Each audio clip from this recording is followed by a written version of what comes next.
God Made Music, Grade 1, Lesson 14. Hi, boys and girls. It's God Made Music time again. And today, we're going to do something very special. We're going to learn more about music through the true story of one of the most talented composers or music writers who's ever lived. I'm Lala the Ladybird, and you know by now how much I love to sing and whistle and help you learn more about all the wonderful music God has made. But another one of my favorite things is telling stories, and that's exactly what we're going to do today. This is the story of a famous musician, Franz Joseph Haydn.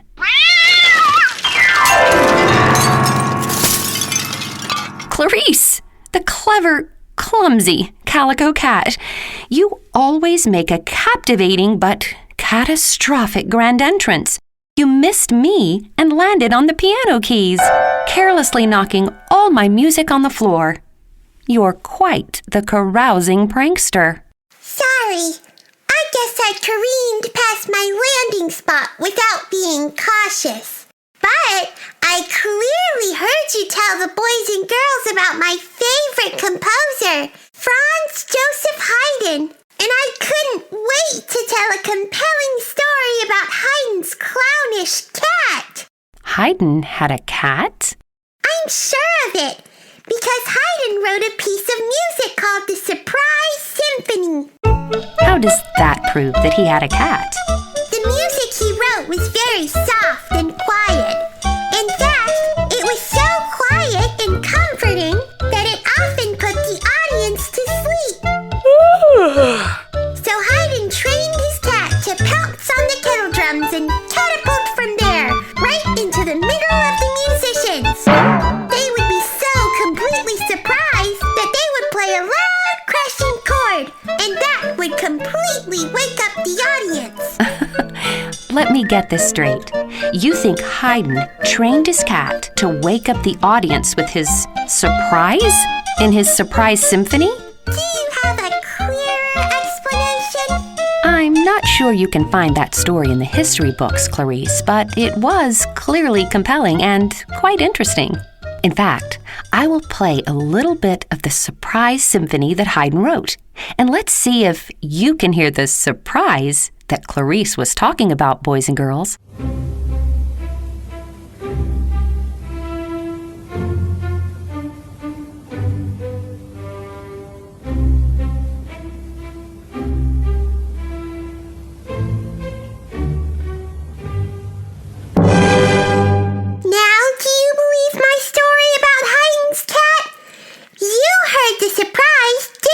Boys and girls? We all heard the surprise, but I'm not convinced that Haydn had such a cooperative surprise cat. We also know that he had a nickname.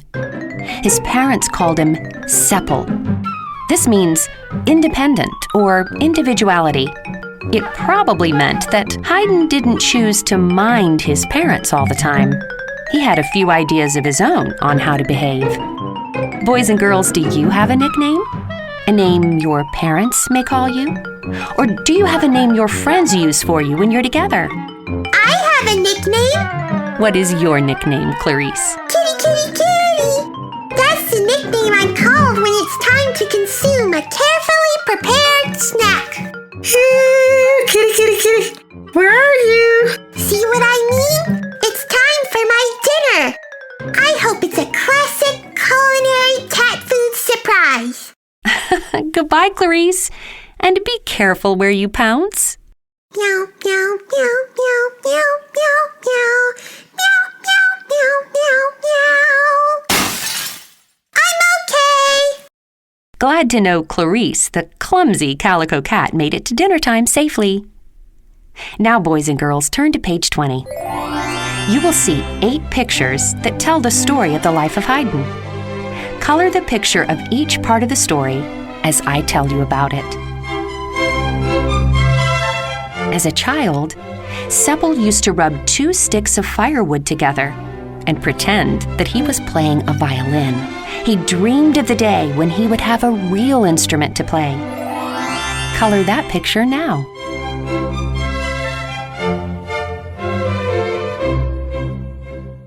A-do, do, do, do, a-do, do, do, a-do, do.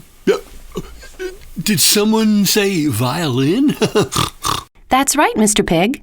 You did play a precociously perfect violin tune for us once. Glad you could join us today. We're learning about the famous composer Haydn, who loved to pretend he was playing the violin. Clarice was just here and we were talking about Haydn's nickname, Seppel. When Seppel was sent off to study music in a nearby town, his schoolmaster was a very stern teacher who thought that his students could learn better if he spanked them often. Color the picture of Haydn with his stern music teacher, boys and girls.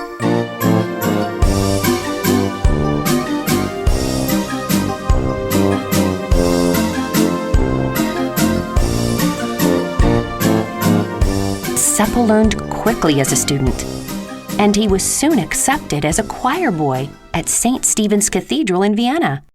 Guess what the choir master did to students who sang well? Did he let them go out in the mud puddle and play, Miss Lala? No, he fed them cherries when they did well. Oh, boys and girls, look what I just found on my computer. A picture of the St. Stephen's Cathedral where Haydn was a choir boy. Color the picture of Haydn singing for cherry rewards.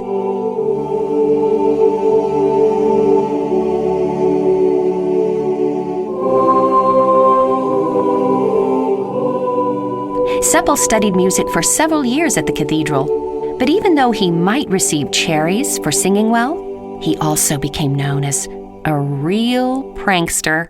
Ms. Lala, he liked to play pranks on people, just like Clarice does with her clumsy pouncings. Yes, he did. The only problem with that was not everyone appreciated his particular pranks. One day he cut off the long and irresistibly perfect pigtail of the boy who sat in front of him in choir. He was kicked out of the choir for doing that, kicked out of school as well, and then thrown out onto the streets. Color the picture of Seppel and his prank of cutting off a pigtail.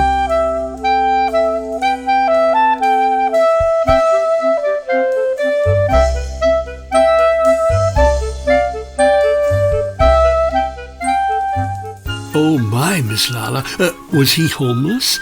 How did he get food and a place to live? Well, Seppel was older now and had started going by his real name, Franz Joseph Haydn. He began performing music on the streets to make money. You see, he was very talented. He could sing, perform on the harpsichord, which is an instrument like a piano, play a violin, like you, Mr. Pig, and even write music for money. Color the picture of Haydn playing music on the streets.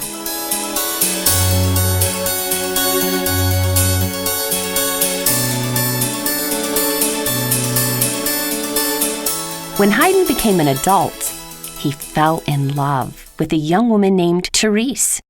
So Haydn had a girlfriend? Was she homeless too, Ms. Lala?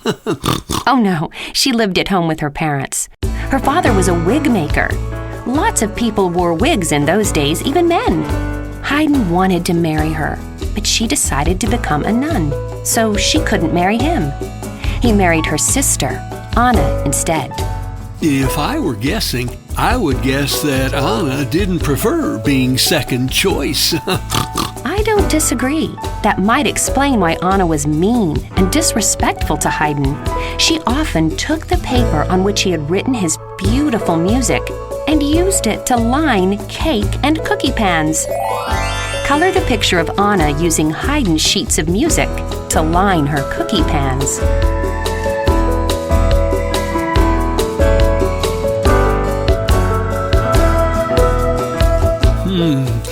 That makes me ponder what the taste of the cookies was like. Did they taste like music paper? I don't know about that, Mr. Pig, but good things began happening for Haydn. He was hired to be the court composer for a wealthy prince. I'm still checking things out on my computer, boys and girls. Here's a picture of the Esterhazy Palace where Haydn and his family lived with the prince. He lived in the prince's palace and wrote music for the prince's orchestra for almost 50 years. Color the picture of the palace where Haydn lived.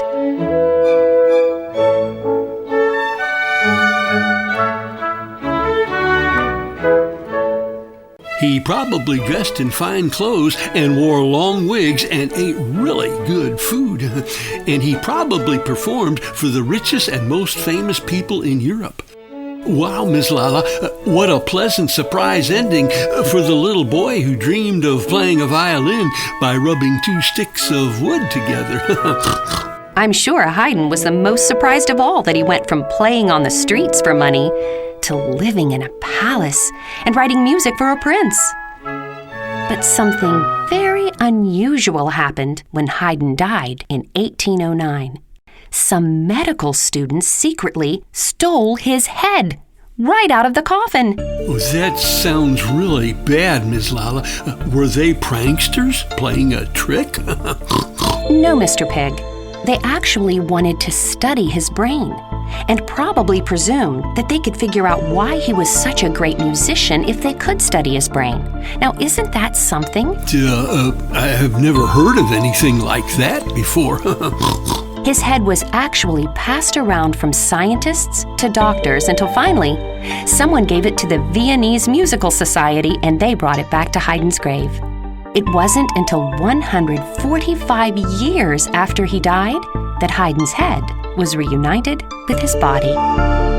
When I went to my computer to look for his outside grave, all I found were pictures of his inside tomb. I guess once they got his head back, they wanted to show proper respect by building him a fine indoor tomb. Miss Lala, it sounds like the head crooks were real pranksters, but since Haydn was a prankster too, it sounds like he's the one that got pranked in the end. Color the last picture in the story of Haydn.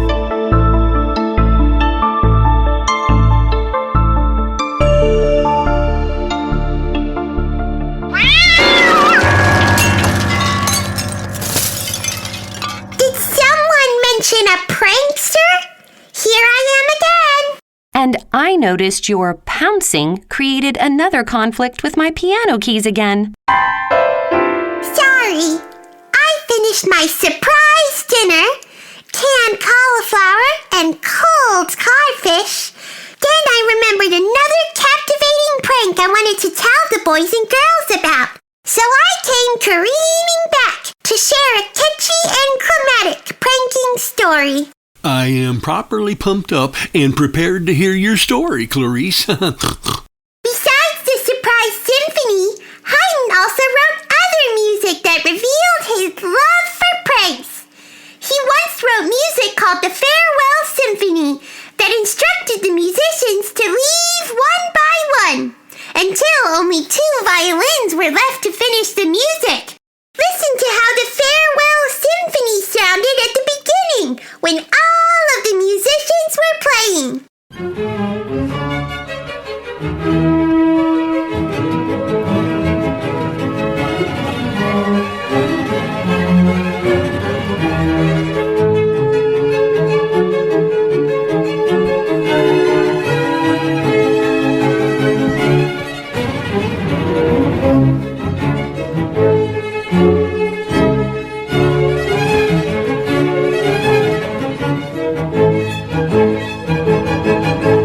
Now listen to how the Farewell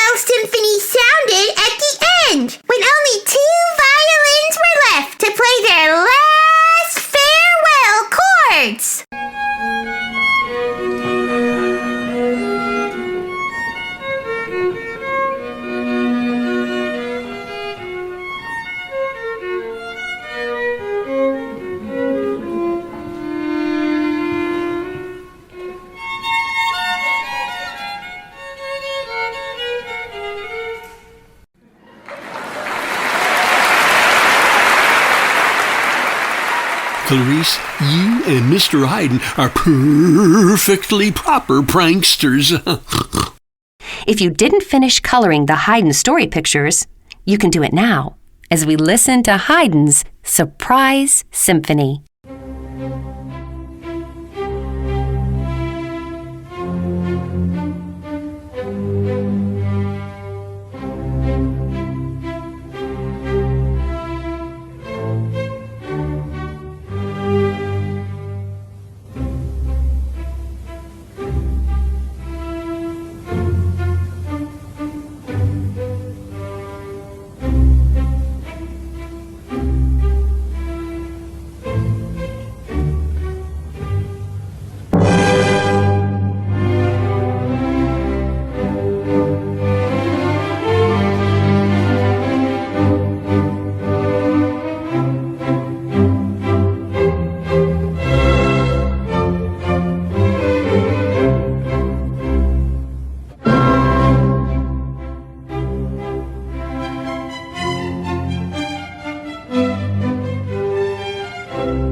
Each surprise startled me as much as it did Haydn's audience when they heard it for the first time. It's like having someone jump out at you all of a sudden.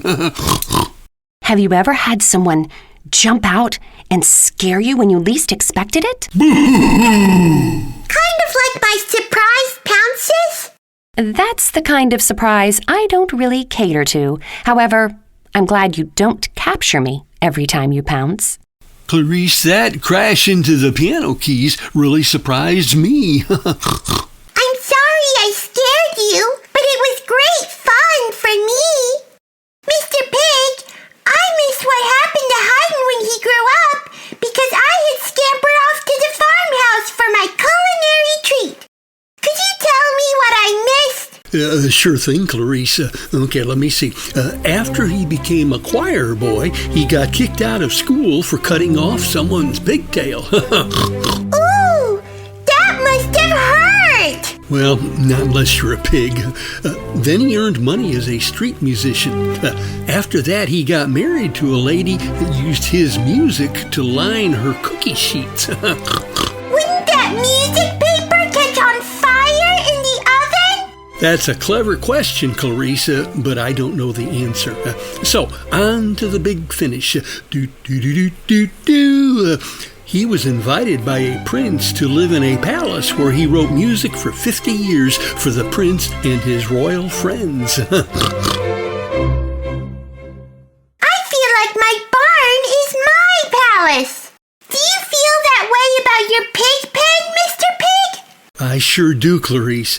There's no better palace to me than my pig pen. Shall we head off to our palaces? I'm ready. Do you think we would get a surprise if we sang the surprise symphony on the way to the barnyard? I'm not sure, Clarice, but let's give it a try. Goodbye, boys and girls. We're headed for a big surprise. Meow, meow, meow, meow, meow, meow, meow. Meow, meow, meow, meow, meow. That was a really big surprise! That surprise made my pig ears stand straight up. When those two get together, there are always plenty of capers and crazy predicaments. I know the pictures you colored turned out beautifully. Show them to your family and friends and tell them what you learned in God Made Music about the famous composer Franz Joseph Haydn. Thank you for showing up today for God Made Music, boys and girls. And I want to remind you to be thankful for the wonderful music God has made and for giving men like Haydn the gift of writing it. See you next time.